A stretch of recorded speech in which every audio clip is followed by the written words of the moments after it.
जबान की क्या अहमियत है ये मुझे अच्छी तरह पता है। मैं तुम्हारी हर तरह से मदद करूंगी अम्बा। आओ मेरे साथ।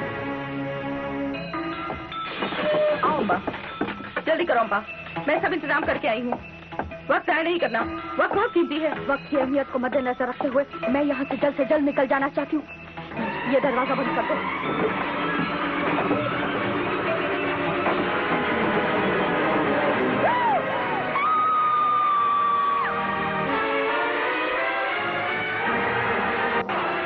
महाराज, यही वो अम्बा है, ये अम्बा है।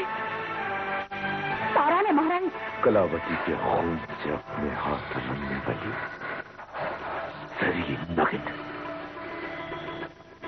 शायद तुझे ये अंदाजा नहीं कि अब शिद्दत तुझ पर कहर बनकर टूट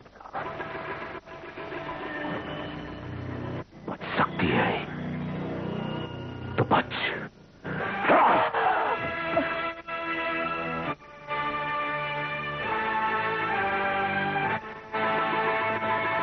शिवदत्त,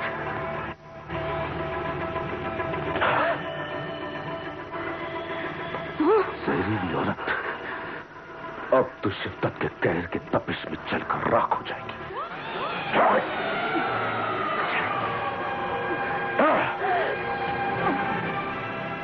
मौत तो तुझे शिद्दत देगा, लेकिन मरने से पहले जहरीली औरत शिद्दत को इतना बता जा कि तू शिद्दत से किस बात का बदला लेना चाहती है। अरे वो तो मैं तुझे बताऊंगी ही शिवदत्त, लेकिन मुझे मारने में कामयाब होने का यश न तो तुझे मिलेगा न तो इस दगाबाज औरत को। अरे तेरे सीने में सुलगता हुआ इंतकाम का ये ज्वालामुखी तो अभी कुछ ही पल पहले फटा है, लेकिन मेरे सीने में सुलगता हुआ ये इंतकाम का ज्वालामुखी फटे 20 साल हो गए हैं, और इन 20 सालों में मैंने कभी ज्वालामुखी को ठंडा नहीं पड़ने दिया। पल पल जलती रही मैं इंतकाम की आग में, क्योंकि मैं जानती थी एक न एक दिन वो लम्हा जरूर आएगा मेरे इंतकाम का, और आज वो लम्हा आ गया है शिवदत्त। ये तेरे इंतकाम का लम्हा नहीं बल्कि तेरी मौत का लम्हा है जहरीली औरत। जिस तरह जहर जहर को मारता है, आज शिवदत्त का जहर तेरे जहर के सर चढ़कर तेरी मौत बनेगा।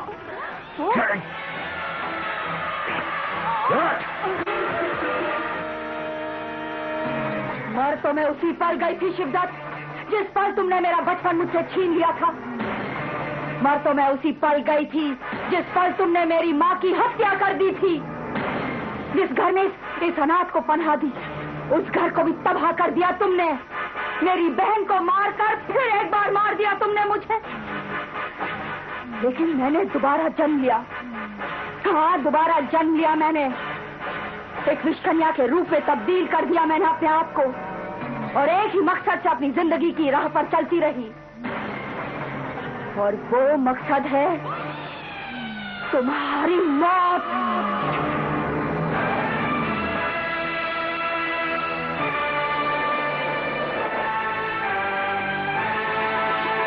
शिवदत्त को मारने का तुम्हारा ये मकसद तुम्हारे गले में फंदा बनकर तुम्हारी जान लेगा। कलावती के बदन से बहते हुए खून के हर एक कतरे की सौगंध शिवदत्त तुम्हारे जहरीले खून को बहाकर अपने इंतकाम की आग को बुझाएगा। नहीं बुझा पाओगे तुम उस आग को शिवदत्त, जिसमें मैंने तुम्हें यूं सुलगता हुआ छोड़ दिया है। मेरा खून बहाकर भी तुम्हें चैन नहीं मिलेगा, क्योंकि मुझे जो करना था वो मैंने कर दिया। छीन लिया तुम्हारी कलावती को हमेशा के लिए तुमसे। अब तुम उसकी जुदाई की आग में जिंदगी भर जलते रहोगे। अपनों से जुदा होने की पीड़ा जैसे मैं सिसक सिसक कर जी रही हूँ, उसी पीड़ा में तुम्हें सिसक कर जीना होगा। तुम्हारी तो ये हालत होगी शिवदत्त कि न तुम जी सकोगे और न तुम मर सकोगे। तुम्हारी इस हालत से तुम्हें रिहा कर सकती है तो सिर्फ तुम्हारी मौत, और अम्मा तुम्हें मारकर तुम पर ये एहसान कर देगी शिवदत्त।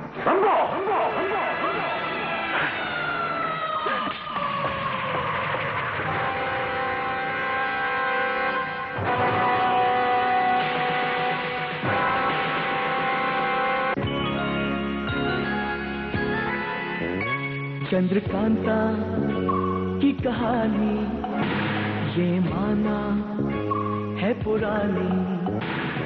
नौगढ़ विजयगढ़ में थी तकरार, नौगढ़ कथा जो राजकुमार चंद्रकांता से करता था प्यार, चंद्रकांता से करता था प्यार।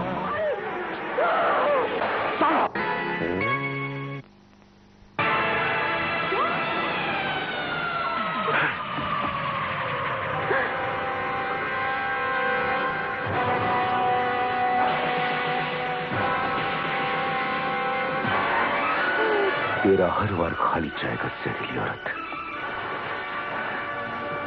कलावती के साथ तूने जो कुछ किया उसका बदला दिए बगैर शिवदत्त मरेगा नहीं।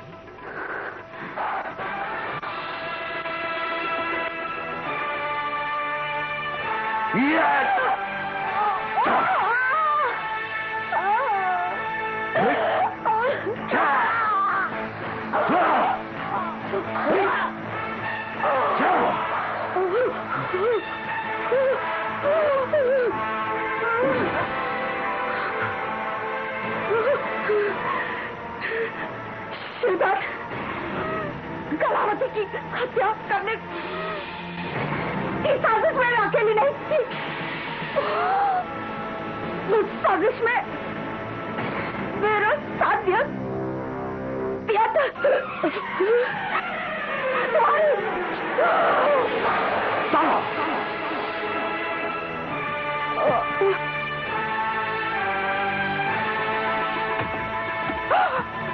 शिवदत्त के सामने तुम्हारी ये हिमाकत, ये जुर्रत। मुझे माफ कर दीजिए महाराज। फरियाद मरी जहरीली नागिन एक विषकन्या थी। ये बदला लेने की भावना से कभी बाज नहीं आती। तारा, शिवदत्त के फैसले में दखल अंदाजी करने की गुस्ताखी आज के बाद नहीं होनी चाहिए। ये तुम्हें चेतावनी है।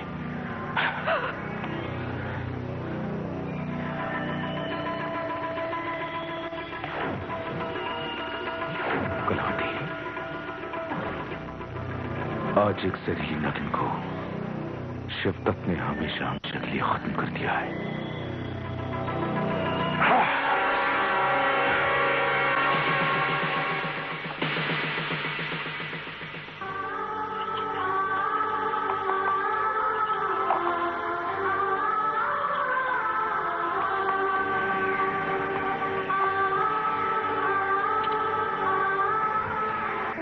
वेदास, कुछ कीजिए।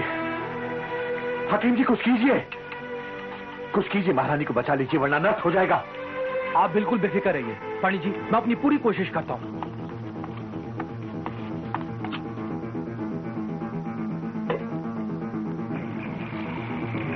हकीम साहब प्याला लाइए। ले लीजिए।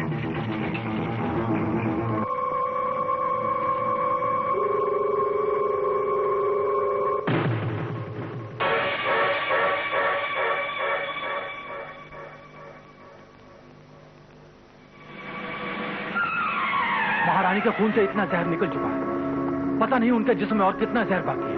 चल, चंपा का लेप तैयार है, फौरन लेकर आओ। हे प्रभु, अब क्या होगा? मुझे फौरन महाराज को खबर देनी चाहिए। महाराज, जैसे ही महारानी के कत्ल के बारे में सुना मेरा तो होश उड़ गया। महाराज, अगर महारानी को कुछ हो गया तो हम सब बर्बाद हो जाएंगे। महाराज, पंडित जगन्नाथ की इतनी कड़ी सुरक्षा के बावजूद महारानी पे कातिलाना हमला। महारानी पे, महाराज, अगर पंडित जगन्नाथ की कारस्तानी नहीं है तो भी पंडित जगन्नाथ के सुरक्षा प्रबंध और उनकी जिम्मेदारी में एक भयानक कमी रह गई।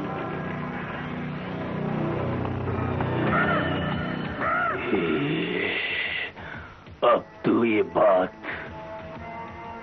पंडित जगन्नाथ के खिलाफ महाराजा शिवदत्त के दिमाग में डालने के बाद चुनारगढ़ का सबसे मजबूत खंभा पंडित जगन्नाथ साबूत नहीं बचेगा, भरभरा कर गिर पड़ेगा।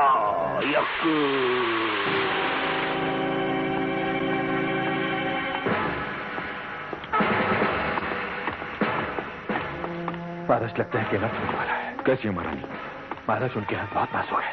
और उनकी यह हालत की जिम्मेदार तुम हो पंडित जगन्नाथ। इतनी कड़ी सुरक्षा, इतना सख्त पैरों के बावजूद महारानी पर कातिलाना हमला, तुम्हारा सारा इंतजाम नाकाम हुआ। तुमने महारानी की सुरक्षा में कोताही की है पंडित। महाराज, मैं इसके लिए खुद को जिम्मेदार मानता हूं। गलती मेरी है और इसका मुझे दुख भी है और पश्चाताप भी। पश्चाताप? पश्चाताप इस खतरनाक हादसे का उत्तर नहीं है पंडित जगन्नाथ। तुम्हारी सुरक्षा में जो भी खामी हुई है उसके बारे में शिवदत्त तुमसे बाद में बात करेगा। कलावती, आंखें खोलो कलावती। ये नहीं हो सकता कि आपको कुछ हो और शिवदत्त जिंदा रह सके। आंखें खोलिए, आंखें खोलिए। वैद्यराज, क्या यही तुम्हारा इलाज है? हम अपनी पूरी कोशिश में लगे हैं महाराज। कोशिश नहीं वैद्यराज, शिवदत्त को कलावती की जिंदगी चाहिए। जिंदगी? जी महाराज। लेप लाओ। अरे ये नहीं, जहर मुरा लाओ।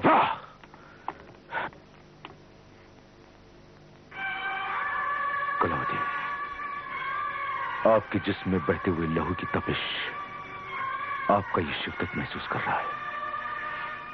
आपके लहू की तपिश इस बात का सबूत है कि आपको कुछ नहीं हुआ है। आपको कुछ नहीं हो सकता है। शिवदत्त से आपको कुछ छीन नहीं सकता कोई नहीं। तुम सब यहां क्या कर रहे हो? चले जाओ। शिवदत्त जानता है कि उनकी महारानी बिल्कुल ठीक है। उन्हें तुम्हारी जरूरत नहीं है। ये मुंह लटकाए खामोश क्यों खड़े हो? क्या तुम लोगों को महारानी की धड़कनों की गूंज सुनाई नहीं देती?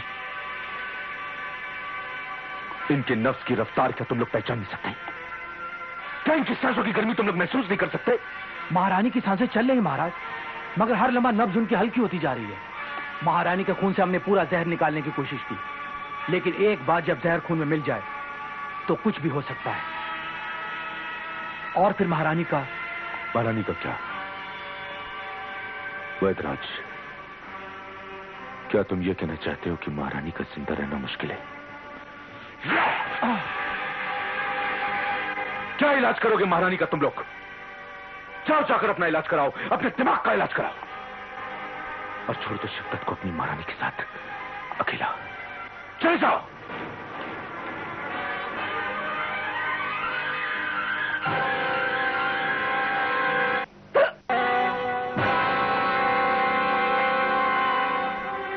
पंडित जगन्नाथ,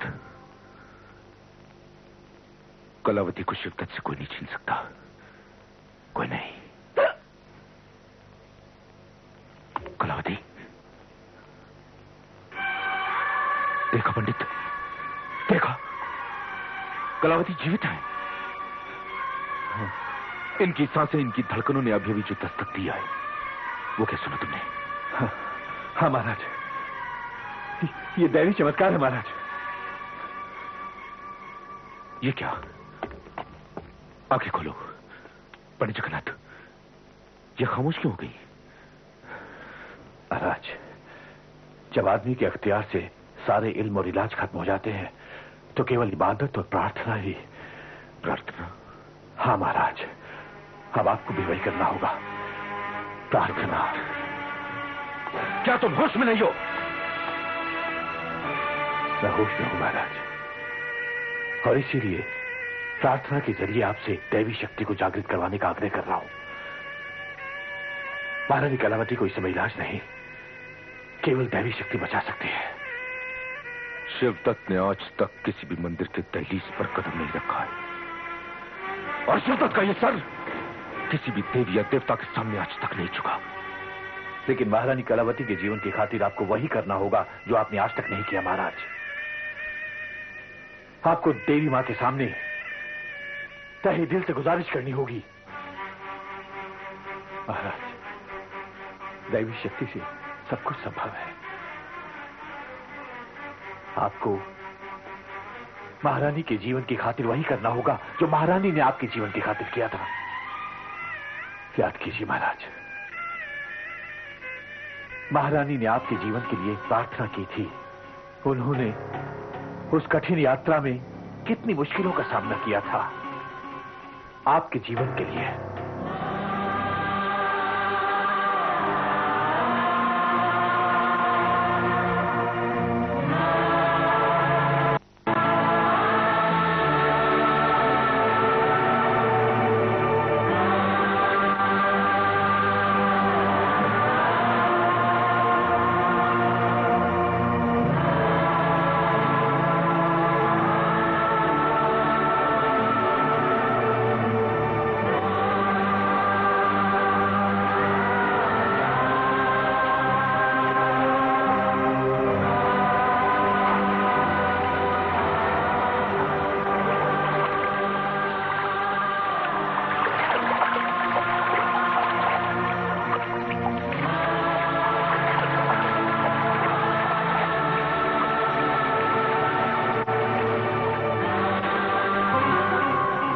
वो और कुछ नहीं था, देवी माता का प्रताप ही था कि एक भक्षक घड़ियाल ने स्वयं महारानी की रक्षा की थी। ये महज एक इत्तेफाक था, ये दैवीय शक्ति का प्रताप नहीं था। तो क्या वो भी महज इत्तेफाक था जब सिद्धपीठ पर महारानी पर कातिलाना हमला किया गया था? क्या वो दैवी प्रताप नहीं था? क्या वो होनी की शक्ति नहीं थी कि दुर्गा माता के वाहन ने स्वयं हमलावरों को नष्ट करके महारानी की जान बचाई थी? याद कीजिए महाराज,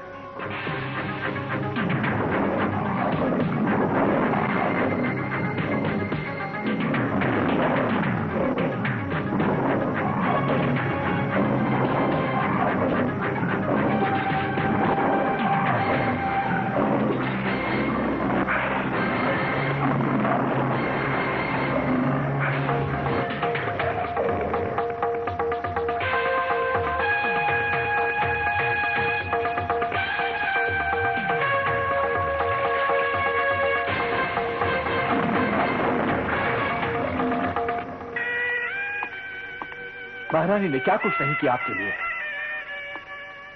पथरीली अड़चनों से गुजरी हैं वो आपके लिए। हथेली पर जलती हुई ज्योति लेकर अंधड़ों और तूफानों का सामना किया उन्होंने, सिर्फ आपके लिए। आप किस दुविधा और असमंजस में हैं महाराज? जिंदगी से लड़ती हुई महारानी की महानता थी वो कि अपनी जान तक इन्होंने दांव पर लगा दी थी, सिर्फ आपके लिए।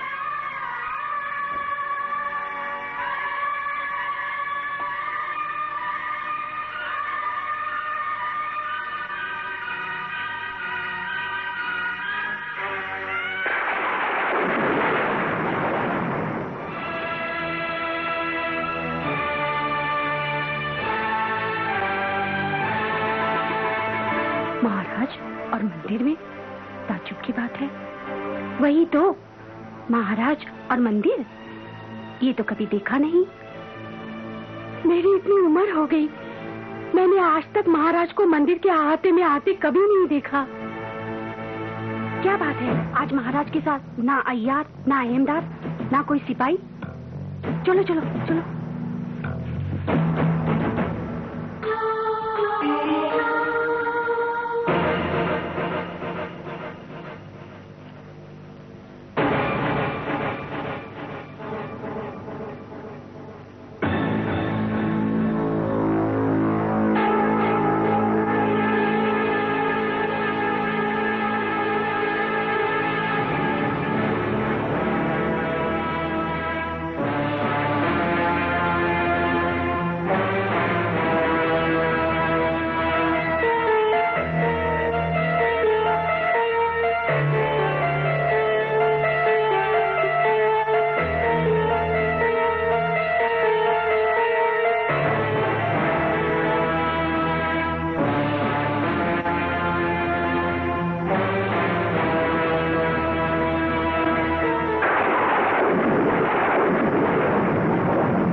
हालत गिरती ही जा रही है